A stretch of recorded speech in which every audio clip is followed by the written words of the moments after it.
Hello and welcome to another episode of Down to Disness, a series where I pick a Disney animated movie and talk about its history and its impact on pop culture and animation. In this episode, we're going to be talking about 1994's The Lion King, Disney's 32nd animated feature film. The concept for The Lion King originally came about through Disney's desire to return to the early days of Disney animation and movies like Bambi, where they used animals to tell deeply human stories. In fact, one of the screenwriters of the film described it as Bambi in Africa with a little bit of Hamlet thrown in, or Bamblet, as she called it. I think as Disney fans, a lot of us knew already that The Lion King was based heavily on Hamlet, but it also had a lot of biblical influence as well. The story of Joseph was an inspiration for the film because Joseph, like Simba, grows up in wealth and then is banished only to return later and not be recognized by his family. The story of Moses also comes into play because, like Moses, Simba receives a message from above, i.e. his dad, just like Moses receives a message from God via the burning bush. Producer Don Hahn described The Lion King as being super Shakespearean in that it is a huge juxtaposition of comedy and tragedy. The tragedy of Mufasa's death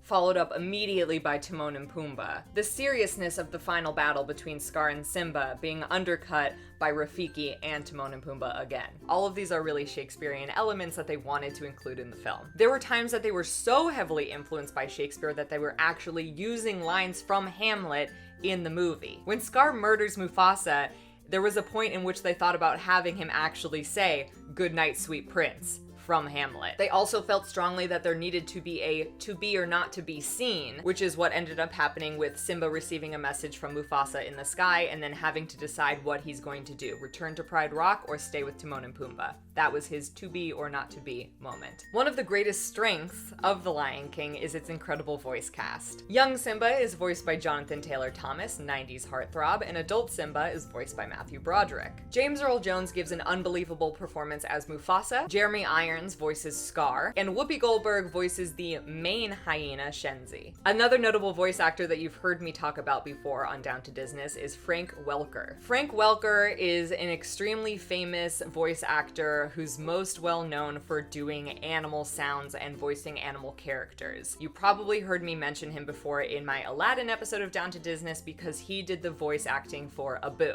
In The Lion King, Frank Welker did all of the lion roars. All of them. And the reason why they didn't use actual recordings of lions is because they wanted each lion to have a very specific and distinct sound, so they needed a voice actor to make each lion's roar unique in its own way. I literally cannot wait to talk about the Lion King soundtrack because it is... where do I even begin? Composer Hans Zimmer did the score for the movie, and Tim Rice and Elton John did the songs and lyrics for the soundtrack. Hans Zimmer says that he spent over 2 years finding unique and special sounds from Africa to include in his score, and he also called upon his friend Lebo M, who he had worked with before, to infuse the entire score with an authentic African sound. It's Lebo M himself who does the opening to Circle of Life in the beginning of the movie. I cannot put to words how special and important the Lion King soundtrack is to the songbook of Disney history. I know I've talked about it in other episodes, but there are certain very special Disney movies that produce an iconic Disney song.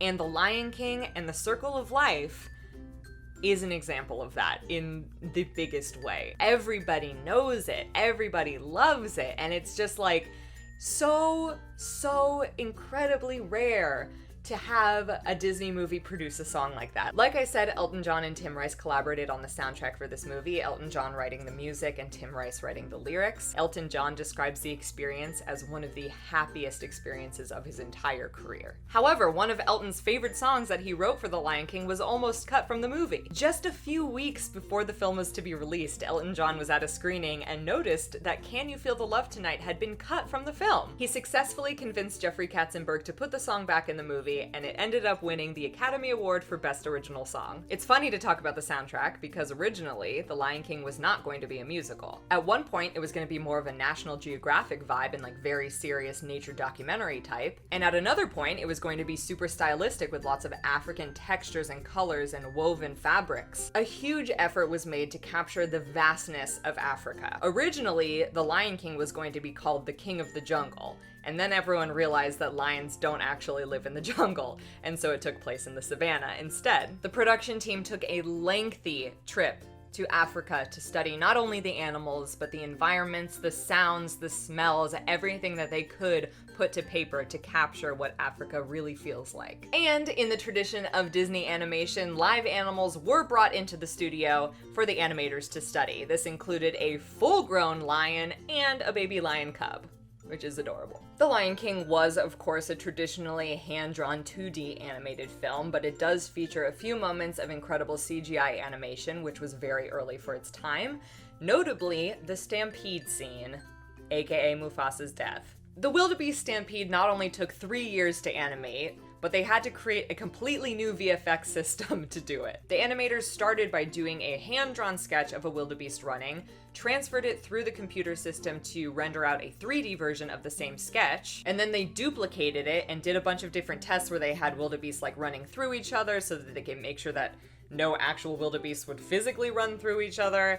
And then they actually did this really cool thing where in the final scene, before it was fully finished, they would color each wildebeest crazy colors: lavender, blue, yellow, orange, red, so that when they were making notes on the scene, they would be able to point out specific wildebeest to move them around and make sure that everything was flowing the way that they wanted it to. Earlier versions of The Lion King included a ton of characters that ended up being cut, including a brother for Nala, a father for Nala that would be the leader of a different pride, a rhino with a tick bird on his back that would eventually evolve into the character of Zazu, and a rock python who was another lackey in Scar's crew. But thank goodness we ended up with the comedic duo Timon and Pumbaa, who, by the way, is the first Disney character to ever fart in a Disney movie. The Disney Renaissance is an endlessly fascinating era of Disney history, where Disney was coming out with hit after hit after hit. Little Mermaid, Beauty and the Beast, Aladdin. And then, when they were working on The Lion King, they were also working on Pocahontas at the very same time. The unfortunate reality of the situation was everybody thought that Pocahontas was going to be the big hit,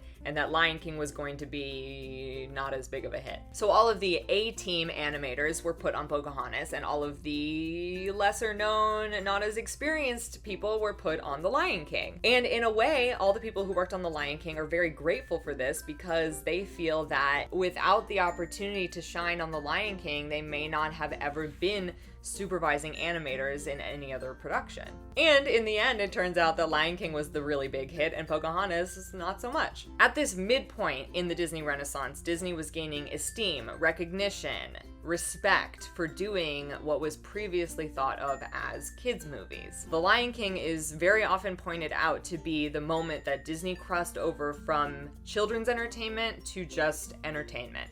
For a really long time, The Lion King held the record for the highest grossing animated movie of all time. In 2010, it was surpassed by Toy Story 3, and in 2013, it was surpassed by Frozen. But that means it still holds the record for the highest grossing 2D animated movie of all time. It does still remain the best-selling home video release of all time, with 55 million copies sold. And the Broadway version of The Lion King, which debuted in 1997, became the highest grossing box office title in 2014 when it surpassed The Phantom of the Opera. Every single thing about this movie is top-notch. The voice acting, the animation, the soundtrack, the score, and I would go so far as to say that The Lion King is the best animated movie that exists in the world today. And to think that the people who worked on this film weren't sure it was going to be good, that they didn't know until they animated the sequence of Simba receiving a message from Mufasa in the sky that it was going to be something magical, that they had to go through so many changes. Even internally, people believed in another project over this one. For all of those things to be true and for it to come out and be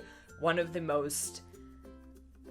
Sorry, I'm trying not to cry. And for it to turn out to be one of the most culturally significant movies of our lifetime is insane. Everyone on this project, including Roy E. Disney, said explicitly that there was something magical about the production of The Lion King. They said, you don't know when you're working on something that will turn out to be a cultural phenomenon. Later, of course, people would come up and say, why don't you make another one of those? And I'd see, if you thought, that we knew how we did it, we'd be making them every 15 minutes. And to be a part of something as special as The Lion King is something that certain people might never get in their entire life. And so everybody who had a hand in this production felt extremely lucky to have been a part of something so special. The Lion King has very obvious lasting effects in our cultural consciousness. You can find it still in the parks. Festival of the Lion King at Walt Disney World. Walk-around characters still exist in all of the parks. You have a long-running Broadway musical. You have a live-action adaptation that's coming out this year. A spin-off show on Disney Channel. A million sequels. Why am I crying? Okay, I have to stop before I fully am bawling, okay? This is just such a special movie, and it's not even my favorite Disney movie. That just goes to show how special it is. Thank you so much to all of you for being so patient while I've taken so long, not only to do this specific episode of Down to Disness, which I know you guys have been requesting forever and for years. I've been like, 2019. I'm doing it in 2019. So thank you for standing by and waiting for this. Here it is. I hope you learned something new about The Lion King. I hope you enjoyed my analysis of the production. And let me know in the comments what your favorite thing is about The Lion King, and I look forward to reading it all. You can leave suggestions for what you'd like to see next on Down to Disness. I can't promise how soon I will do another episode, but you can always catch me on Instagram and Twitter, so links for those are down below. Thank you guys so much again for watching Down to Disness, and I will see you very soon.